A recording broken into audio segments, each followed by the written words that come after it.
Een groep van nog rust 10 jongeren uit Boerum wordt deze week door de politie jet hoe haar belutseners bij het afbaan van de historische moon in het dorp. 2 jongens van 12 en 14 jaar halen op het bureau West. Ze maken deel uit van een groep die het 19 jong vuurwerk afstuts in de buurt van de moenen. Grote frustratie bij de brandwacht van Kolm hoe de nieuwe indeling van de veiligheidsregio's van de Meldkamer. De vrijwilligers waren snijn net oproepen voor het blussen van de moenen van Boerum in haar eigen gemeente. Morgen is er dermen hoe les met de gemeente over de situatie. De Afghaanse familie Samadi uit Akram mat toch voort uit het dorp. Morgen al wordt het gezin met 2 jonkjes van 4 en 4 naar het uitzetcentrum in Katwijk gebracht.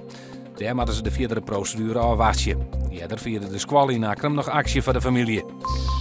Kok Guido Panjer uit Ljouwert is op het stuit druk dwaande met de tarriedings van zijn deelname aan de Wereldbeker Etensierde in Korea.